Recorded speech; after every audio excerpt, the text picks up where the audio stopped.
क्या कह रहे हो, सारे सब्जेक्ट को मैनेज करने में बहुत ही ज्यादा प्रॉब्लम हो रही है, ये पांच पांच सब्जेक्ट हाफ ईयरली एग्जाम में मैनेज नहीं हो पा रहे हैं। तो बच्चों, why to fear when your Harsh bhaiya is here. कोई टेंशन मत लो, क्योंकि मैं आज आपको इकोनॉमिक्स के सब्जेक्ट के अंदर इंपॉर्टेंट टॉपिक क्या क्या होने वाले हैं, जहां से हाफ ईयरली एग्जाम आएगा ही आएगा, जहां पे बहुत सारे क्वेश्चन आपको अपने हाफ ईयरली एग्जाम के अंदर देखने के लिए मिलेंगे, वो टॉपिक्स को बताने वाला हूं, डिस्कस करने वाला हूं, और साथ ही में आपको एक ऐसी स्ट्रेटेजी देने वाला हूं जिससे इकोनॉमिक्स एग्जाम में आप सेल्फ स्टडी करके बहुत अच्छे मार्क्स कम समय में स्कोर खड़ा अपना कर सकते हो। राइट, तो चलिए शुरू करते हैं बिना किसी देरी के, बिना टाइम वेस्ट किए, और आते हैं अपने इकोनॉमिक्स के सिलेबस पे। बच्चों, अगर इकोनॉमिक्स के सिलेबस की बात की जाए तो 90% स्कूल्स के अंदर आपको पता है कि मैक्रो इकोनॉमिक्स और इंडियन इकोनॉमिक डेवलपमेंट पढ़ाया जा रहा है, और जो सारे चैप्टर्स हैं उनके बारे में 90% स्कूल्स में सिलेबस लगभग लगभग सेम होता है। शुरुआत के 3-4 चैप्टर्स हाफ ईयरली एग्जाम में आते हैं। राइट, तो चलिए मैं आपको आज की क्लास में बताता हूं, आज के सेशन में बताता हूं कि भाई क्या क्या इंपॉर्टेंट टॉपिक होने वाले हैं। सबसे पहले हम लोग डिस्कस करेंगे पार्ट ए मैक्रो इकोनॉमिक्स को। राइट, तो भाई पार्ट ए पार्ट बी दो पार्ट्स है। पार्ट ए मैक्रो इकोनॉमिक्स के अंदर बच्चों जो सबसे ज्यादा इंपॉर्टेंट चैप्टर हो जाता है वो आता है आपका national income and related aggregates. 10 से 11 नंबर का एग्जाम में आपको यहां से वेटेज देखने के लिए मिलता है। अगर मैं बोर्ड एग्जाम की बात करूं, हाफ ईयरली में जहां पे सिलेबस और भी ज्यादा कम है, वहां पे नेशनल इनकम बहुत ज्यादा इंपॉर्टेंट होता है। भर भर के क्वेश्चन यहां से तुम्हें देखने के लिए मिलेंगे।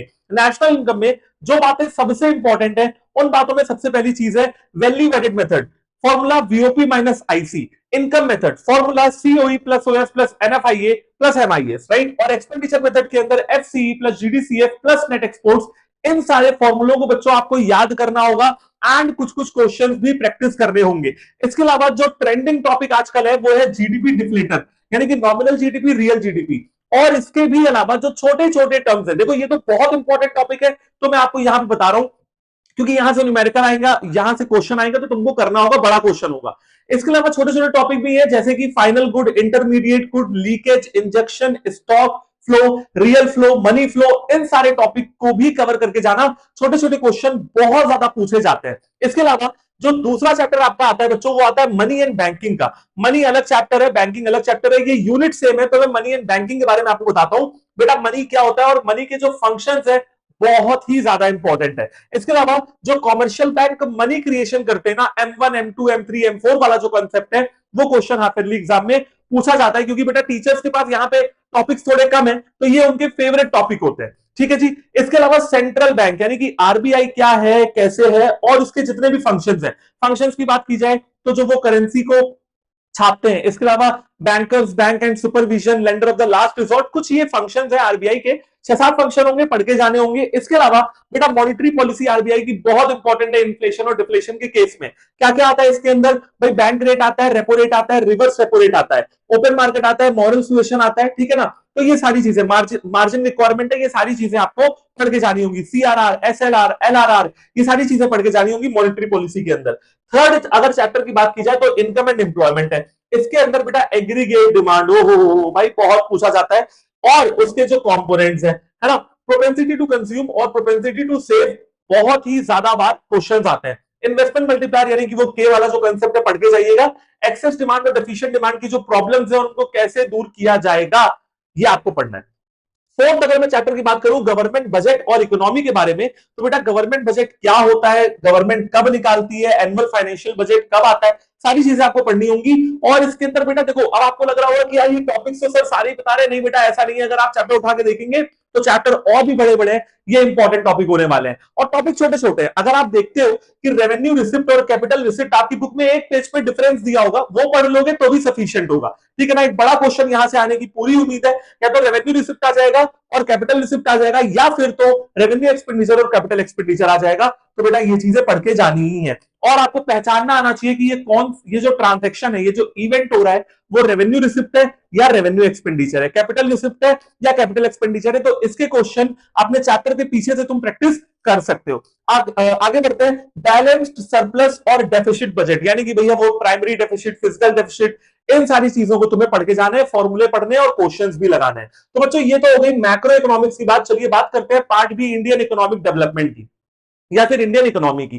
देखो इसके अंदर डेवलपमेंट एक्सपीरियंस वाला जो यूनिट है और इकोनॉमिक रिफॉर्म्स वाला जो यूनिट है, इंपॉर्टेंट है। क्या क्या चीज है देखो, सबसे पहले अगर मैं इकोनॉमिक रिफॉर्म्स की बात करता हूं तो भैया सबसे पहले पढ़ के जाओ। क्या पढ़ के जाओगे भैया? सबसे पहले पढ़ के जाओगे जो आपके एलपीजी पॉलिसी है, यानी कि लिबरलाइजेशन, प्राइवेटाइजेशन एंड ग्लोबलाइजेशन। इसके अलावा 5 ईयर प्लान पढ़ने कब शुरू हुए थे, क्या क्या 5 ईयर प्लान है? Agriculture, intellectual property rights, small scale industries, demonetisation और जीएसटी। अब देखो ये जो 5 टॉपिक है ना, 5 year plan, IPR, SSI, demonetisation, GST, छोटे छोटे टॉपिक है, आराम से कवर करके जाओ, बहुत सारे नंबर लेके आओगे। इसके अलावा Indian economy on the eve of independence, बड़ा टॉपिक है बट इंपॉर्टेंट है, तो प्लीज इसको पढ़ लेना। एलपीजी पॉलिसी से क्वेश्चन जरूर से जरूर आएगा ही आएगा, ये चीजें लिख के ले लो। इसके अलावा अगला अगर मैं बात करता हूं यूनिट की इंडियन इकोनॉमिक डेवलपमेंट के अंदर, तो current challenges facing Indian economy. भाई आज की डेट में इंडियन इकोनॉमी क्या करंट चैलेंजेस को फेस कर रही है, क्या क्या फेस कर रही है? देखो सबसे पहले अगर मैं प्रॉब्लम्स की बात करता हूं, तो रूरल डेवलपमेंट में प्रॉब्लम है ना, विलेजेस के लेवल पे अभी मतलब उतना डेवलपमेंट देखने के लिए नहीं मिल रहा है,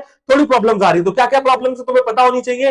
role of cooperative society and organic farming. Organic farming भैया ट्रेंडिंग टॉपिक है, पढ़ के जाइएगा।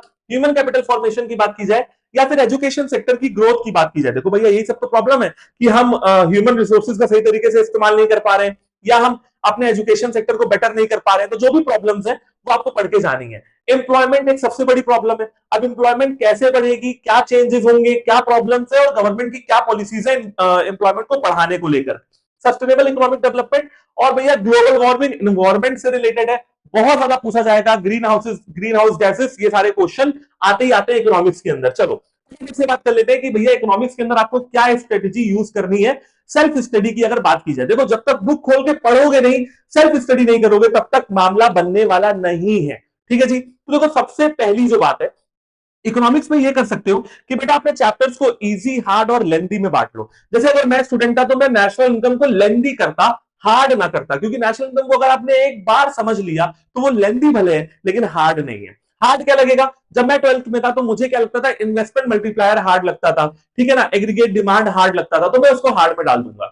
इजी में मैं क्या डाल दूंगा, इंडियन इकोनॉमिक डेवलपमेंट को डाल दूंगा, क्योंकि थ्योरेटिकल है तो एक बार भी पढ़ते हैं तो समझ में आता है। हाँ याद करने वाली प्रॉब्लम है, बट आप 2-3 बार रीडिंग करोगे तो याद हो जाएंगी चीजें। दूसरा जो आपका बेटा स्ट्रेटजी रहने वाली है वो ये है कि भैया अंडरस्टैंडिंग। देखो यार बहुत सिंपल सी बात है, बिजनेस स्टडीज रीड करके समझ में आ सकता है, अकाउंट्स क्वेश्चन लगा के समझ में आ सकता है, बट इकोनॉमिक्स में सीन ये नहीं है बेटा। इकोनॉमिक्स में क्या होता है, जब तक आपको समझ में नहीं आएगा कि रेपो रेट के अंदर ये आरबीआई इन्फ्लेशन और डिफ्लेशन के टाइम पे क्या करती है, तब तक बेटा कितनी बार भी रीड करते रहोगे ना, वो चीजें दिमाग में बैठेंगी नहीं और अपने वर्ड्स में लिख के नहीं आ पाओगे। देखो आप कितना भी कह लो कि मैं रटने में बहुत माहिर हूं, लेकिन बेटा कोई बच्चा ऐसा नहीं है जो पूरी किताब रट के चला जाए और लिख के चलाए। अपने वर्ड्स में लिखना आना चाहिए, जो मैं आपको बीएसटी में भी हमेशा बोलता रहता हूं। इसके अलावा बैलेंस होना चाहिए भैया थ्योरी और न्यूमेरिकल में। देखो बेटा आपको यहाँ पे नेशनल इनकम के क्वेश्चन भी मिलेंगे और इंडियन इकोनॉमिक डेवलपमेंट में थ्योरी मिलेगी। तो कुछ बच्चे क्या करते हैं, नेशनल इनकम को छोड़ के थ्योरी थ्योरी पढ़ लेते हैं, कुछ बच्चे क्या करते हैं, सिर्फ न्यूमेरिकल करते हैं, थ्योरी छोड़ देते हैं। भैया इकोनॉमिक्स में स्कोर करना है तो थ्योरी और न्यूमेरिकल या क्वेश्चंस के बीच में एक बैलेंस बना के अपनी पढ़ाई को करना पड़ेगा। इसके अलावा अगर मैं कहूं तो मान लो आपका पेपर बेटा आज से 10-12 दिन बाद है, तो आप ऐसा कर सकते हो कि 1 डे 1 लेसन, यानी कि 1 डे 1 चैप्टर वाला कंसेप्ट फॉलो कर सकते हो कि एक दिन में मैं एक चैप्टर पढ़ लूंगा। ठीक है। नेशनल इनकम की वगैरह की बात की जाए तो बेटा कम से कम मैं कहूंगा कि 10 क्वेश्चन प्रैक्टिस करके जाना।